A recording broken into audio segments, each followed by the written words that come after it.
Tonight on ABC News Live Prime, 2 tropical threats heading toward the East Coast. Hurricane Umberto, likely a Category 4 hurricane as early as tomorrow. And the storm on the move that could become a second hurricane within days. South Carolina issuing a state of emergency. Our Lee Goldberg tracking the path of the storms. The day after former FBI Director James Comey was indicted, President Trump tells ABC News this is about justice and warns there will be others. I'm Pierre Thomas with the latest details on the president's message to Attorney General Pam Bondi and Comey's response to the indictment. Please, order in the hall. A mass walkout at the UN today as Israeli Prime Minister Benjamin Netanyahu prepared to speak. This as thousands protested in the streets. The Israeli Prime Minister defiant, vowing his military operation in Gaza will continue. The president expected to meet with Netanyahu Monday. Martha Raddatz has a preview of that meeting. New reporting on the gunman who opened fire at the NFL headquarters here in New York City, killing 4 people. The medical examiner revealing he had low-stage CTE. We talked to the experts about the degenerative brain disease linked to sports injuries and ask how that diagnosis could have played a factor in this tragedy. And in tonight's Prime Focus, it's not waste anymore. This is a product that is safe, that you can use wherever you want. Interesting. Could this new way of recycling be the key to digging humanity out of environmental crisis? From ABC News World Headquarters in New York, this is Prime with Linsey Davis. And good evening, everyone. I'm Juju Chang in for Linsey Davis. Thanks so much for streaming with us. We begin this Friday night tracking several major stories, including the indictment of James Comey. And Nexstar and Sinclair will now resume airing Jimmy Kimmel Live. Tonight, what both are saying. But we begin tonight with major developments taking shape in the Atlantic. Tropical threats growing stronger off the East Coast. Hurricane Umberto is becoming a major Category 4 hurricane, perhaps as early as tomorrow, passing between Bermuda and the United States. The latest track showing a second system, a developing tropical wave, expected to become a hurricane within days, possibly making landfall along the South Carolina coast next week. A short time ago, South Carolina Governor Henry McMaster declared a state of emergency. Authorities warning about a major risk of flash flooding from the Carolinas all the way to Virginia. So let's get straight to WABC Chief Meteorologist Lee Goldberg from our station in New York. Lee. All right, Juju, no question about it. All residents along the southeast coast need to be on alert, and maybe it's a weekend of preparation, especially by Sunday as we watch this storm's track. Big developments with the 2 systems we've been watching. Now, Umberto, as you said, now major Category 3 hurricane, likely to go to Cat 4 hurricane over the weekend. Now, this isn't coming to the United States. It's going to go west of Bermuda and curve into the Atlantic next week. But it has a direct impact on the track and strength of now potential tropical cyclone 9. Hurricane Center gives that designation so it can give some advanced alerts. And likely this will be Imelda over the weekend, at least a tropical depression over the Bahamas. Could even go hurricane status we go in early next week. The problem is because of the push-pull of Umberto offshore, which could ultimately tow this storm out to sea. But right now it's kind of snuggled in between that and a front on shore that it could slow down, crawl, maybe even stall near the coast. That's a worst case scenario when you talk about a flood threat, and that's enhanced from the Georgia coast into the southern mid-Atlantic. Now, if the storm starts to wind up and does get close to landfall early next week, then you're talking about more surge and destructive winds as well. And Juju, the big thing now is there's already a front there along the coast, and there's a flood threat from Charleston all the way to Virginia Beach because there's some pregame rain there. That's going to saturate the ground, and that would definitely enhance the flood threat as we go into next week. We'll watch it very closely over the weekend. Juju? Lee Goldberg, thanks for keeping an eye on it, as always. We turn now to President Trump's new threats against his political adversaries. 24 hours after former FBI Director James Comey was indicted, the president now signaling, quote, there will be others. Comey, a longtime target of President Trump's ire going back to the early days of his first administration, accused of lying to Congress, insisting that he is innocent and saying, let's have a trial. Lawmakers on both sides raising concerns about President Trump's escalating attacks. We are standing by for legal analysis, but first, here's our Chief Justice correspondent, Pierre Thomas, with more. Hey, Pierre. Well, Juju, 24 hours after former FBI Director James Comey was indicted, the president now expecting more of his enemies to be targeted. Tonight, President Trump insists the Justice Department's prosecution of his longtime enemy, former FBI Director James Comey, is not about revenge. It's about justice, really. It's not revenge. It's about justice. It's also about the fact that you can't let this go on. He's a dirty cop. He's always been a dirty cop. Everybody knew it. Comey tonight defiant. I have great confidence in the federal judicial system, and I'm innocent. So let's have a trial. The former FBI director has been in the president's sights for nearly a decade. He's become more famous than me. Trump fired Comey, who was leading the investigation into whether his campaign colluded with Russia. Comey then testified that the president had asked him to pledge his loyalty, but he refused. I've seen the tweet about tapes. Lordy, I hope there are tapes. Now the president has a Justice Department where loyalty is key. 6 days ago, he publicly urged Attorney General Pam Bondi to go after several of his enemies, including Comey. We have to act fast. If they're not guilty, that's fine. If they are guilty or if they should be charged, they should be charged. And we have to do it now. He forced out the U.S. attorney who had been investigating Comey for 2 months, replacing him on Monday with his former personal attorney, Linsey Davis, saying she would get things moving. And just 3 days later, Halligan convinced a grand jury to charge Comey on 2 counts, lying to Congress and obstructing a congressional proceeding. The indictment just 2 pages long and light on details. Sources tell ABC News prosecutors allege Comey shared information with a close friend about an investigation connected to Hillary Clinton, so that friend could then pass the information along to a reporter. Mr. Comey, The Justice Department claims Comey then lied to Congress about it. I stand by what the testimony you summarized. Comey insists he's innocent.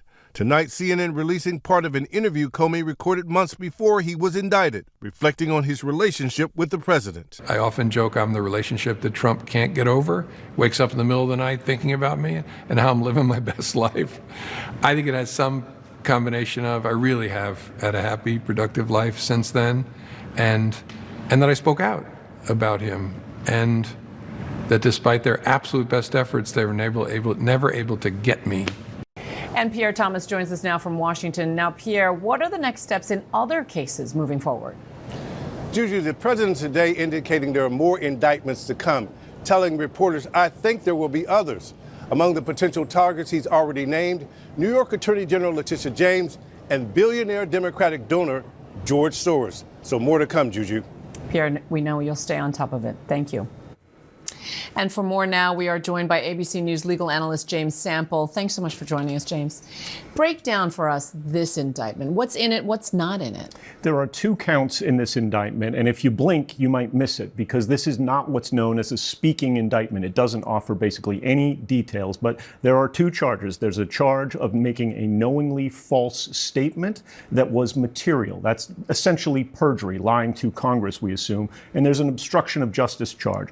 These charges are standing alone, which is unusual. These are normally charges that you would see in conjunction with something more serious, money laundering, something of that nature. Standing alone, these charges are very rare to be brought, but the circumstances under which they were brought is what makes them extraordinary. And there was an internal recommendation, 46 pages, if I'm not mistaken, recommending against filing for an indictment. What do you make of that? That's called a declination memo. And the senior U.S. attorney, Eric Siebert, who was the U.S. attorney for the Eastern District of Virginia up until Friday, when he was either fired or resigned, depending on who you listen to, whether you listen to Mr. Siebert or the president. Prior to that, his staff prepared that memo, a memo that was then delivered to Linsey Halligan, the new U.S. attorney for the Eastern District of Virginia, a person with no prosecutorial experience, who's installed by President Trump, replacing his own. Siebert was his own pick. And she has never prosecuted a case, and yet yesterday she went before a grand jury. Extraordinary, after Truth Social posts from the president indicating that James Comey is guilty, not normal, indicating that he expected James Comey to be charged, not normal. And now you have no one else in the office. There are 100 assistant U.S. attorneys in the Eastern District of Virginia. No one other than Linsey Halligan, Trump's personal choice for this particular rubber stamp, even signed the indictment. So there was only one prosecutor standing alone signing this. What do you make of the fact that no other prosecutor signed on? I think that this is sort of their Daniel Sassoon moment. If you think back to February of this year, this is sort of the inverse scenario of what played out in the Southern District of New York vis-a-vis the Eric Adams charge. You know, you had the senior officials, Todd Blanche, for example, going in the Department of Justice, who had been the president's own personal lawyer, along with Emil Vove at that point, going to the Southern District of New York, which felt that there was a basis to pursue the case against Eric Adams. In fact, they'd already had an indictment, and you had the U.S. attorney for that office and a number of line prosecutors so convinced that that was a meritorious case, the president essentially, through his intermediaries, told them to shut down a case that they believed had merit. Now he's forcing a case that line U.S. attorneys believe lacks merit. It's literally the alternate universe of that. Absolutely. What do you make of James Comey's personal statement, deeply personal, that was released on Instagram and other platforms? You know, he's a person who has dedicated his life to the rule of law. He may or may not be guilty of these charges. We presume that he's innocent at this stage. But when he says, I'm ready, let's go to trial, I think that's a pretty confident statement. And I think that to a certain extent, Donald Trump better be careful what he wishes for here, because this is a case that is opened up to claims of vindictive prosecution, selective prosecution. Those are motions that defense attorneys often file, but that usually fail because usually the Department of Justice or federal prosecutors don't engage in truly selective and vindictive prosecution. Here you've got the greatest smoking gun evidence you could ever have for a vindictive prosecution. You've got repeated statements by the President of the United States. That's not going to look very good before a judge. And he says there's a price to pay for going against Donald Trump. He feels this is a political prosecution? He does. I mean, and he and his family have paid already a significant price. His daughter has already been fired from the U.S. Attorney's Office in Manhattan. His son-in-law was actually in that very same office, the Eastern District of Virginia, resigned, saying that it is his duty to uphold the Constitution,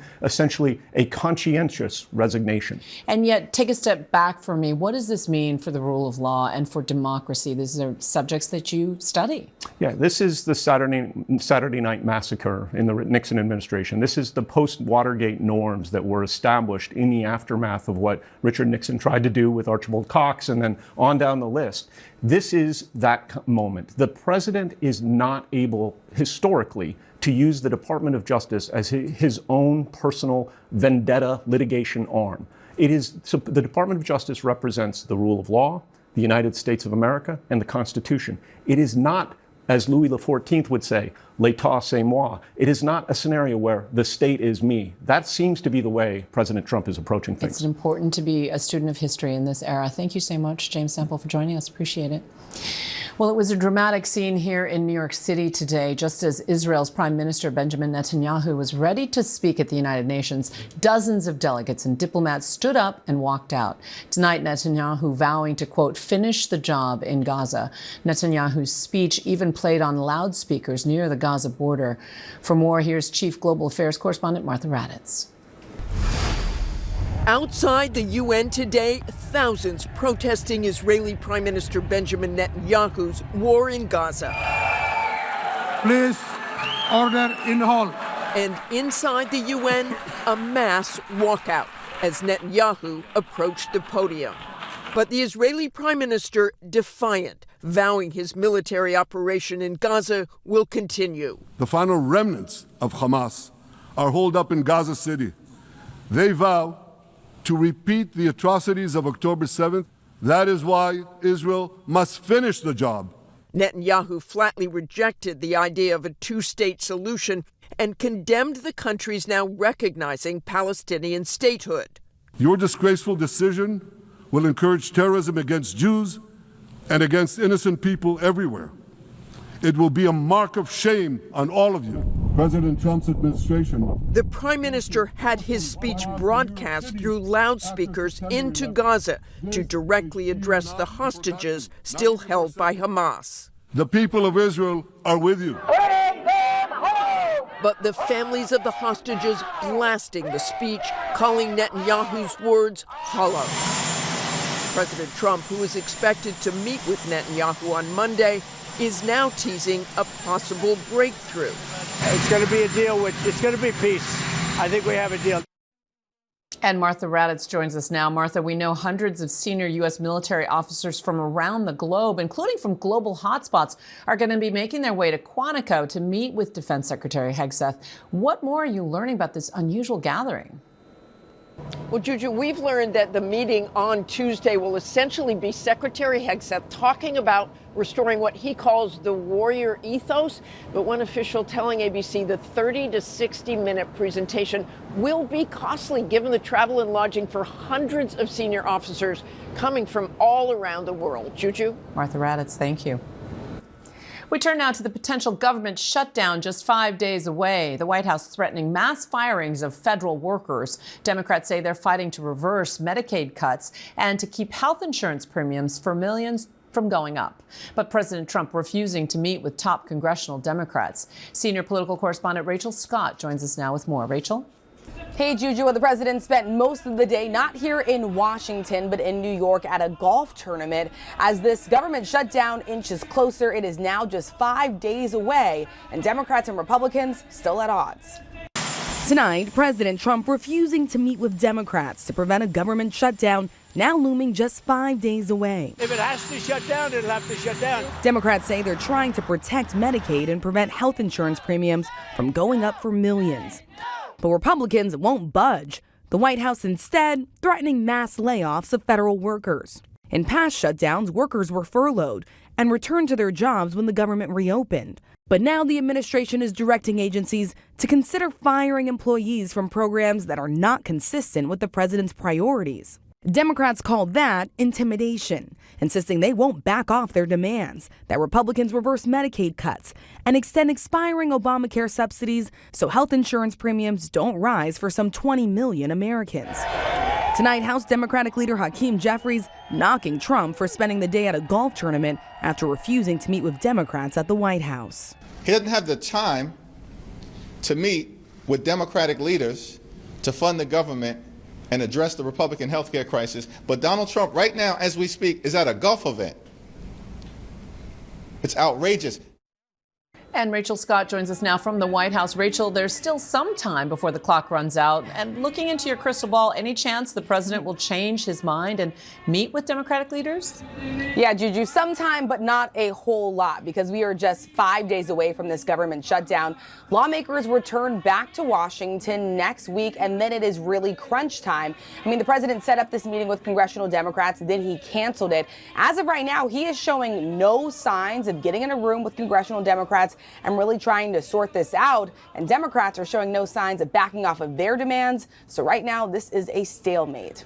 Juju? Rachel, we will all stay tuned. Thanks. Now to newly released documents turned over by Jeffrey Epstein's estate, which includes some high-profile names, including Elon Musk and Steve Bannon. Joining us tonight, Olivia Rubin, to break all of this down for us. Olivia, these are some bold-faced names. These are, and it's a number of names just in a few pages of documents, Juju. These are them right here. Most notably are allies of President Trump. Of course, you mentioned Steve Bannon, the documents outlining a breakfast that Bannon allegedly had with Epstein quite late in those years. In 2019, of course, that was when some of his conduct had already been made public and was just months before Epstein would eventually be charged in New York in the summer of 2019 and be found dead just a few months later. There is also the name Elon Musk appearing here because, Juju, these are Epstein's scheduling, his daily schedule, who he was seeing on a daily basis. These schedules outline an alleged trip that Musk was taking potentially with Epstein.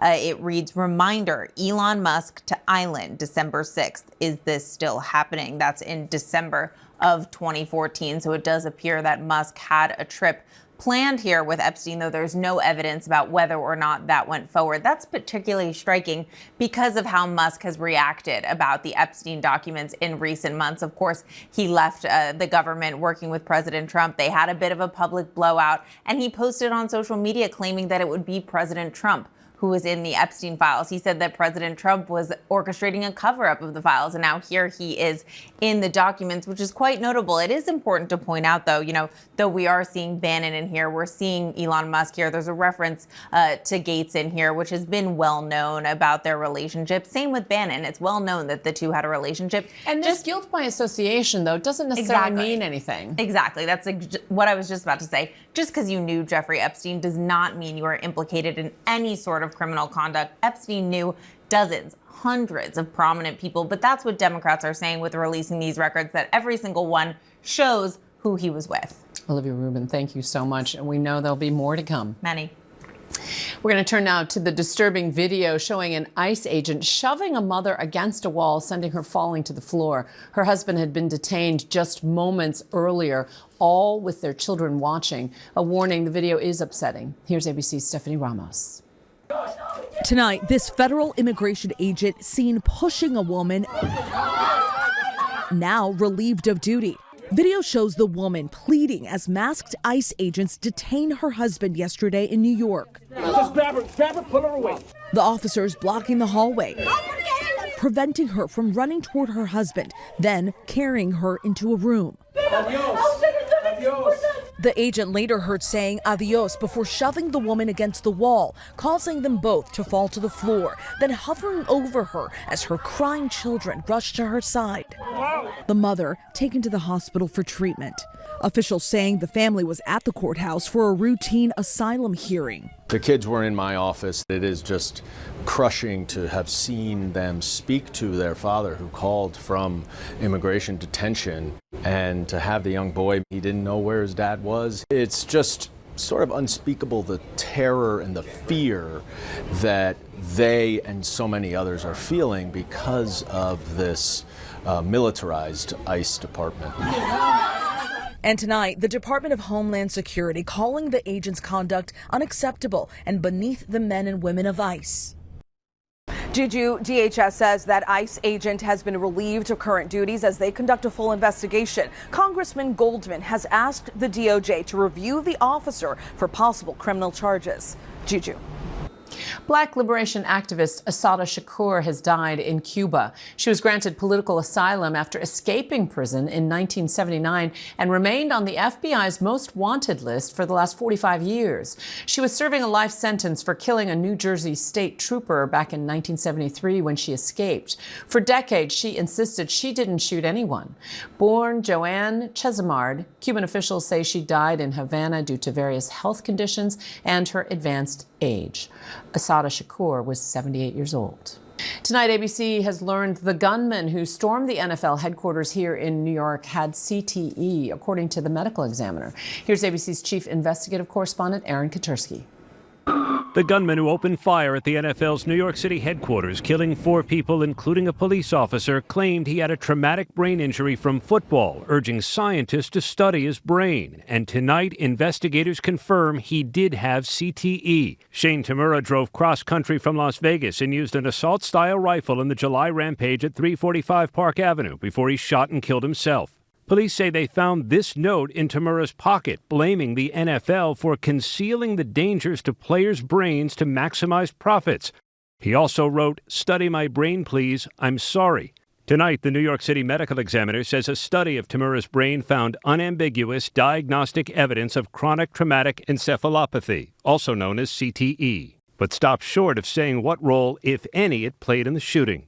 Hey, we're here with standout running back Shane Tamura. Tamura played high school, not professional football. His family had warned he was suffering, his mother calling 911 last year. He was just crying and said, "I'm not going to be able to go any further." Tamura played high school, not professional football, Juju. And the NFL said tonight there's no justification for the horrific acts that took place. The medical examiner's office did not address whether CTE played any role in that deadly attack. Juju? Aaron Katursky, thank you. We're being joined now by clinical neuropsychologist Kristen Dams-O'Connor, who directs the Brain Injury Research Center at Mount Sinai here in New York City. Doctor, we know CTE can be only diagnosed posthumously, but what are the symptoms that you would see during a person's life? Some individuals who have been diagnosed with CTE after death have been found to share some clinical symptoms in common, including cognitive impairment, progressive neurobehavioral impairment, and other signs. And yet it appears that this perpetrator had some insight into his condition. He wrote himself, "Study my brain," before shooting himself in the chest. Is it unusual for patients who might have CTE to have that awareness of their condition? It's highly concerning when a person who's experiencing mental health challenges believes that those symptoms are solely attributable to a neuropathological disease that cannot be diagnosed during life. And yet the neuropathology reports, those experts who wrote the assessment of the perpetrator, said that he had low-stage CTE. What is the difference between high-stage and low-stage CTE? The difference really comes down to how many of these pathological lesions are seen in the brain and how widely distributed they are across the brain. And so what kinds of treatments are available to patients who may be aware of some progressive brain disease like CTE? Right now, we cannot diagnose CTE during life. And right now, there are no curative or disease-modifying treatments for CTE. Research is rapidly evolving towards meeting that goal. Until then, we highly recommend that individuals who are experiencing mental health challenges seek treatment in evidence-based treatment programs. And yet, if there is brain injury, regardless, there are some treatments that are available for people who are suffering early stage dementia, for example. We also know the perpetrator played football in high school, and we're learning that even low-level concussions, low-impact concussions, can have an impact, as well as other contact sports. How do we keep them safer from serious and repetitive head injuries? And what still needs to be done? Look, there's no amount of exposure to head trauma that can be considered safe. Every effort should be made to improve the safety of contact sports, especially for children, and to eliminate or substantially reduce exposure to head trauma across contact sports. And so what, if anything, is being done to try to reduce that risk of potential repetitive brain injury? A lot of contact sports are eliminating head contact during practice. That is a major step. Rule changes can also improve the safety of sport, even at the competitive levels. And so we know that mental illness, is distinct and different from CTE, which is a degenerative brain disease. It is different. There are overlaps, and this is what makes it so challenging to disentangle what is attributable to this brain pathology and what is a treatable mental health condition.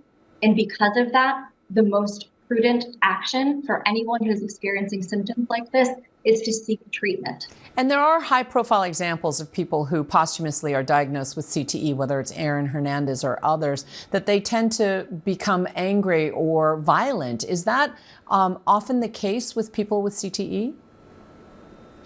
We do see many reports of anger, aggression, hostility, impulsiveness in individuals who have been found to have CTE. Dr. Dams O'Connor, thank you for your insights and for your time. We appreciate it. Thank you. Thank you. Well, New Jersey's closely watched governor's race is drawing national attention after the National Archives released the unredacted military records of Democratic candidate Mikey Sherrill. The National Archives has since apologized, saying it was a mistake and blaming a technician. The records included Sherrill's Social Security number and revealed that she did not report on fellow Naval Academy classmates implicated in a now 30-year-old cheating scandal. Sherrill and allies are calling for an investigation, saying the release was no mistake, but rather an effort to weaponize the federal government against President Trump's political opponents. Well, Sinclair and Nexstar, which own a total of 60 ABC affiliate stations, announced that they are bringing back Jimmy Kimmel Live tonight. The broadcasters preempted Kimmel for days over his remarks about Charlie Kirk's accused killer. Both affiliate groups today cited the importance of free speech and the First Amendment in their decisions to bring Kimmel back. And coming up, the mission to make sure what you recycle really gets recycled. Tonight, in our Prime Focus, we head overseas to talk with a company that's turning household waste into a brand new material for the sake of Mother Earth. And thousands of BMWs recalled over concerns of a fire risk. And how regular season NFL games are heading to Brazil.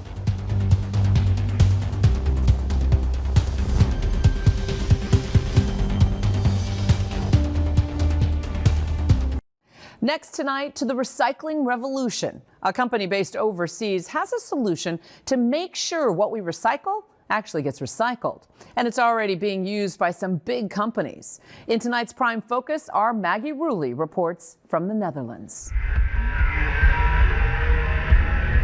Deep inside this warehouse, our trash is going on a journey that could help dig humanity out of a man-made crisis.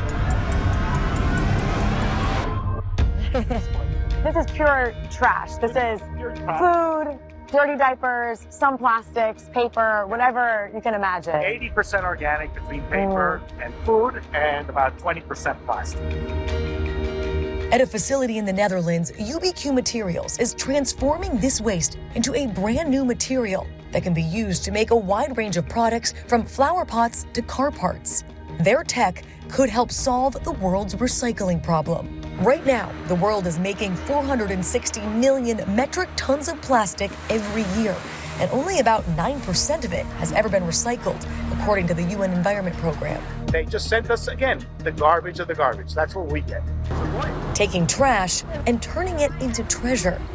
When the founder of UBQ first came to you and said, I have this innovation that's going to take waste and turn it into a usable material, what did you say? I thought it was either crazy or dishonest. I don't know which one. I think it's almost hard to wrap my mind around the fact that you take things like the dirty diapers. Yes, and the worst thing is we like them dirty. Can you believe that? One of recycling's biggest challenges is the need to separate and clean everything before it can be processed. Even plastic must be separated by the type of plastic. What UBQ does completely different. We use everything in your garbage bag. Albert Duer, the CEO of UBQ, invites us inside the facility to follow these diapers, chicken bones, plastic, and other dirty junk as it becomes something we've never seen before, as it makes its way through the facility. But you also have to transport the waste. And that's what all of these conveyors are for. We want to sort out all the waste. We want to get rid of every metallic and mineral, things like stones or glass that is in there because they're very abrasive. Albert led us upstairs to their destoners. So this is called a destoner, where metals and minerals are separated from the waste, the only materials UBQ can't recycle. And where does this go? So the metals, the same people that sent us the garbage love to take them back because they're worth money. Yeah. And the minerals, in general, we try that they will end up in some construction project. But that depends a little bit on the government and things like that. So even the waste of the waste of the waste gets used somewhere. Once sorted, they use infrared technology to help them figure out exactly which materials are in each batch of trash before the final filtered product is sorted into its own silo. You know exactly what's in each trash powder, essentially. Yeah. After the trash has been processed into a granulate state, the most important part, a step we couldn't film, where this waste becomes a usable material. Something happens that you call the magic, your team calls science. Exactly. It's happening on that side of the camera. We can't show it because it's all very secretive. No other company's doing this. Correct. So what's that process that's so secretive we can't show? Basically, we break it down into its components, turn it into the UBQ matrix, and then create this new material called UBQ. And that's what you make the pellets out of. And that's what we the make new the pellets material. out of. What started as waste, now compressed into these small pellets, their size allowing for easy transportation all over the world. It's not waste anymore. This is a product that is safe, that you can use wherever you want. Interesting. So this mimics what the plastic industry is already using. What we've done is mimic because people like using whatever they want. Yeah. Albert took us to demonstrate just how these UBQ pellets can be used to create household items, like a flower pot. So again, chicken bones. And now look at what's going to come out of here. Wow, very cool. Albert tells us UBQ is designed to promote a circular economy, reusing plastics and turning them into new products, while also preventing methane emissions from landfills. I think plastics have brought a lot of good to the world, They made a lot of articles accessible to people that wouldn't be able to afford it. They made food a lot cheaper than it used to be. You can now transport it all over the world. You can have it in different seasons. You can store it. But on the other hand, we've created an enormous problem with plastics. And my view of it is, let's keep the good stuff. Let's fix the bad stuff. And the way that I deal with it is through looking for innovation, looking for ways to fix the problems that we generated ourselves. Look, this one's right here. UBQ materials still contain the plastic that was recycled in their process, which means microplastics may still be a problem. What about the problem of microplastics in particular? Yeah, so the beauty is that UBQ is able to take all of those things that we would have thrown away. They have a value now, and therefore those microplastics, rather than ending up in the environment, they'll basically be encased inside of all of the products that we made with UBQ. UBQ spent 10 years perfecting their product, and their facility in the Netherlands cost more than $200 million to build. But Albert says competing in the marketplace remains a top priority. Until now, whenever you tell anybody, oh, this is environmental, this is sustainable, the next question you always get is, how much more expensive is it? I come from a place where people can't afford to pay extra. Therefore, from the very beginning, the whole concept of UBQ is that we would compete with oil-based plastics. It seems like this is an amazing solution to this huge problem. So what's the holdup? Why aren't you opening up factories in every single state in America right now, in every single country? Change is hard, okay? And think about it, in these big corporations, no one gets paid for changing. The only way that change actually happens is up to each one of us. And I always say that it's up to the consumer and up to the citizen to change things. The big difference between before UBQ and after UBQ is that the citizen was being asked to do something that wasn't really working. The big difference now is that UBQ is a solution. Our thanks to Maggie Rulli. Coming up, the legendary Gloria Estefan is here to talk about her newest movie. But first, one of golf's biggest weekends is getting underway. Even the president is showing up. We have all the details.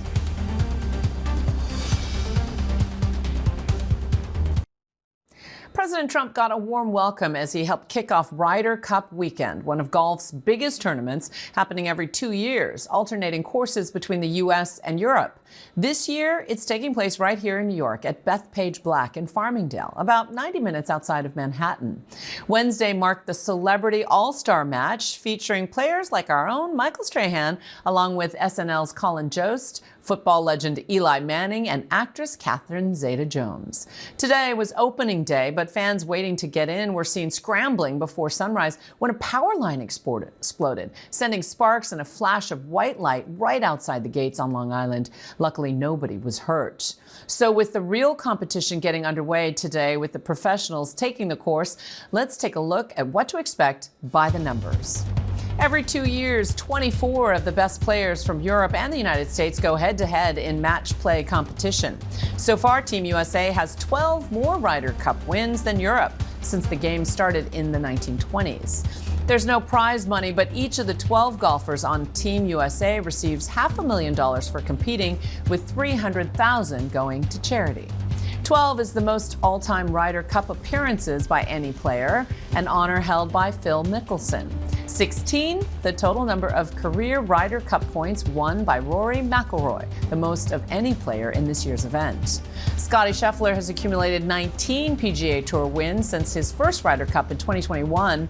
Those include 4 majors, 2 Masters, PGA Championship, and the Open. Coming up, the queen of Latin pop, Gloria Estefan, on her latest project and what she'd love to do next. Plus, wedding bells for Selena Gomez and the buzz swirling over which A-list celebrities are on the guest list.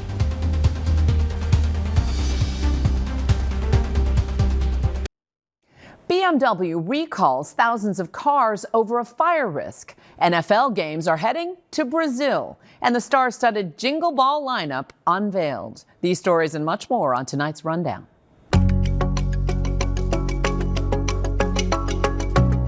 BMW is recalling nearly 200,000 vehicles due to a faulty engine starter that could result in fires. The recall affects a wide range of models from 2019 through 2022 and includes the X3 and X4 models. Dealerships are offering free repairs. Car owners will be notified by mail. BMW says it has not received any reports of accidents or injuries tied to the defect. Grand Canyon National Park will soon reopen portions of the North Rim after a wildfire destroyed an historic lodge and dozens of cabins in the area. Limited daytime access begins on October 1st to locations like Point Imperial, the highest overlook at the eastern end of the canyon. The Park Service warns that visitors should be fully self-sufficient and bring all food, water, and supplies because initially there will be no power, running water, cell service, or visitor services. Much of the North Rim remains closed for the foreseeable future because of safety concerns and recovery efforts. Singer and actress Selena Gomez is reportedly set to tie the knot this weekend to record producer and songwriter Benny Blanco. The two got engaged last December. According to several reports, the two will exchange vows Saturday in Santa Barbara, California, as speculation swirls over the guest list, which could include Taylor Swift and her Only Murders in the Building co-stars like Martin Short. The NFL has announced they will play 3 regular season games over 5 years in Rio de Janeiro, beginning in 2026. The league announced the multi-year commitment as part of its ongoing plan to take games to new cities around the world. The NFL has played 56 regular season games internationally with hosts like London, Mexico City, and Frankfurt, Germany to date.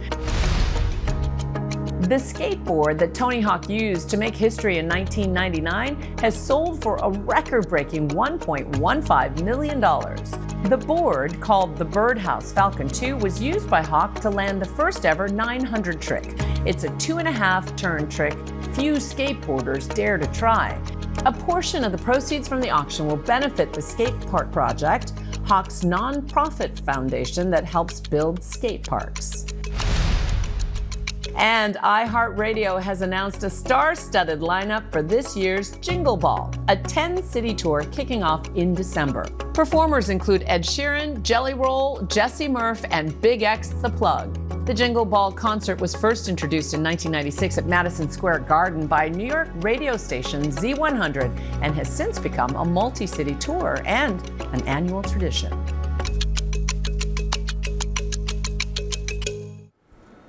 Well, the queen of Latin pop, Gloria Estefan, is a Grammy Award-winning artist known for her hits like Conga. Though singing is her first love, her talent also extends to the silver screen, most recently appearing in Gabby's Dollhouse, the movie. She plays loving, artistic grandmother Gigi. The live-action and animated film is based on the Netflix series telling the story of Gigi and her granddaughter Gabby embarking on an adventure to save her dollhouse. Take a look. It's been a while. I got you, Gigi. Pinch on my left, pinch, pinch on my right. Grab Pandy's hand and hold on tight. This Juju loves Gigi, I must say. And of course, our Linsey Davis sat down with Gloria Estefan to talk about the film and what she'd love to do next. Gabby's Dollhouse coming out, the movie. What drew you to the role of Gigi? Grandma. I'm a grandma, and it is my favorite role that I've ever had. My grandson is the joy of my life. And I channeled a lot of my grandmother, who was my hero. And I think it's wonderful to celebrate the relationship between a grandparent and a child, because for Latino families, the grandparents sometimes live with you. They're definitely a big part of the raising of the kids. They have so much to offer kids. And when I saw the beautiful, warm relationship and it's the first time you've never seen Gabby's grandma. Gabby has never left her room in the series. And to take her out of there and have these layers of family being added. And I also love the fact that we need to bring joy to our kids. They're so anxious. There's so many things that they can't help see, no matter how much we might try to protect them. That I think giving them hope and realizing also for adults that it's never too late to play. We can't forget about our inner child, because that'll help us through a lot of really tough moments. And so you see a lot of yourself in the character, Yes, Gigi. absolutely, yeah. She's bohemian, she's super creative. I mean, I'm not crafty. But I can do many things well, but that is not one of them. So when I walked into that craft room and I saw that, it was so exciting. That part, maybe not so much me, but absolutely the playful thing. I mean, I still play hide and seek with my dogs at night before we go to bed and we go to sleep. I get down on the floor, I hide, they follow me. You can never lose that. And, you know, Emilio's the same way. We're both like two big kids.